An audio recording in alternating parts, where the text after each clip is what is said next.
Jimmy. Because what I'm trying to say is, like, I didn't take credit for how I am. I was like, oh, I've been designed this way.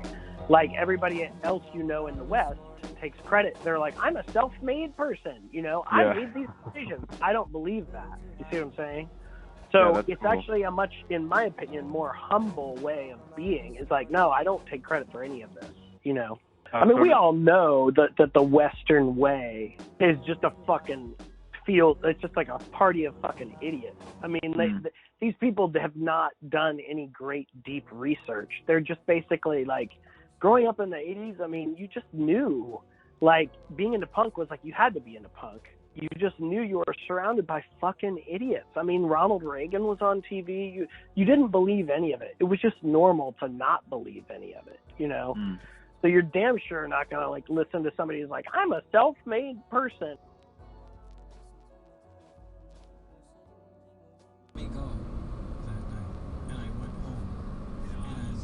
This is kind of one of the most stressful. One thing that sort of categorizes the consumer grade individual is that they don't want to get their hands dirty. They want someone else to do the work. They want to sit back in their chair. They want to drink their beer and eat their popcorn and watch the show. I mean, the people that wind up innovating everything are people who are obsessed with what they're doing, the subject. They're obsessed with it to a level that is totally unhealthy. That's the people that change things. Like, they have no choice. They're like mentally ill in some way. And then there's the rest of us who are just fucking around, going to the mall, trying to meet a girl. I mean, like, if you're Einstein and you're trying to solve an equation, you have to sit with that equation for every minute of every day for months on end. Common person has no interest in doing that.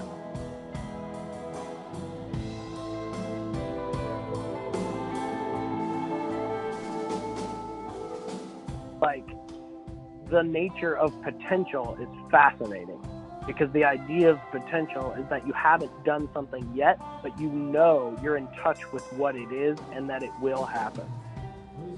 That's a fucking amazing, fascinating thing. Now, everybody else envisions themselves as doing nothing and sitting in sweatpants on the couch watching Friends. That's what they envision. So the most important bottom line is learning. It's continuing to learn. If you don't have curiosity, if you don't have the appetite to learn, then you're done. It's over. There's nothing you can really unveil for other people either.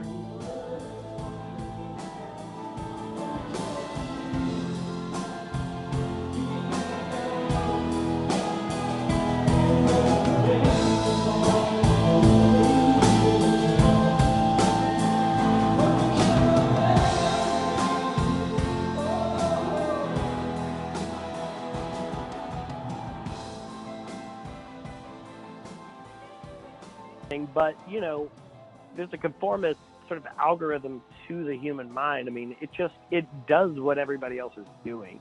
And I think once you get out and you hit your first job and all that shit, I mean, there's a lot of pressure to just be a fucking mindless piece of shit. That's pretty much just how it goes down. I mean, that's pretty much what people expect of you, is such a low watermark. I think that we live in an anti-intellectual culture.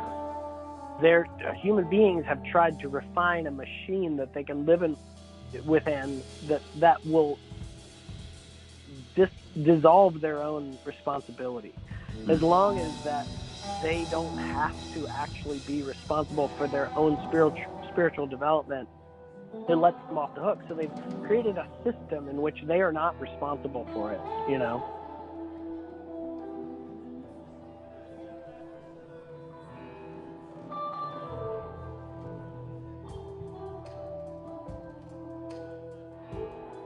We're all from the small town. We're all small town kids.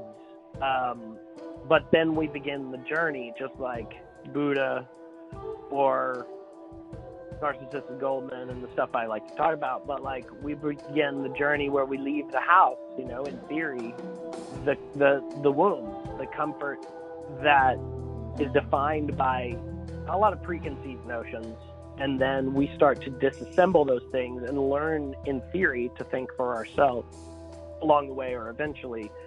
And it's very doubtful that most people actually get to that point, you know, in any way. I mean, you look at QAnon and you can see that old people have never really dipped their toe in the deep end of the pool of thinking for themselves. They're really much more into having everything delivered to them. Sure.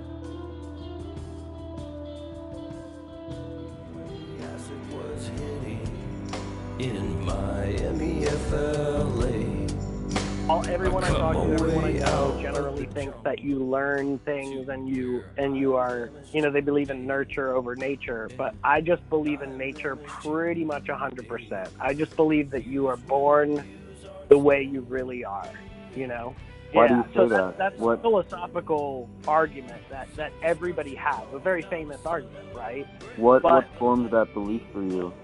Oh, tons of acid. When you take a lot of drugs, acid specifically, and you basically like talk to God, you just leave behind all the bullshit. That's what the book Be Here Now is about. Like, it's like a fire that just burns up everything else, and the only thing that's left is just the truth.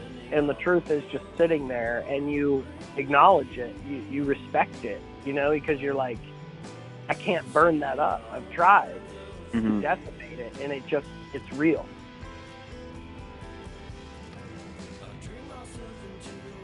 I think, you know, if I wrote a book, it would probably partially be about the whole process of demythologizing things, because what demythologizing is, and this would be a thesis idea for you, is that you're basically growing up.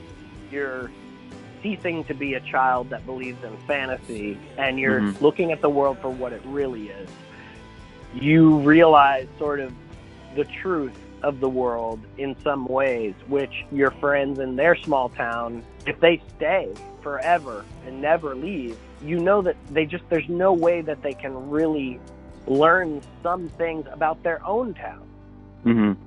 Like, in order to understand yourself, you have to get outside of yourself. You know what I mean? Yeah, sure.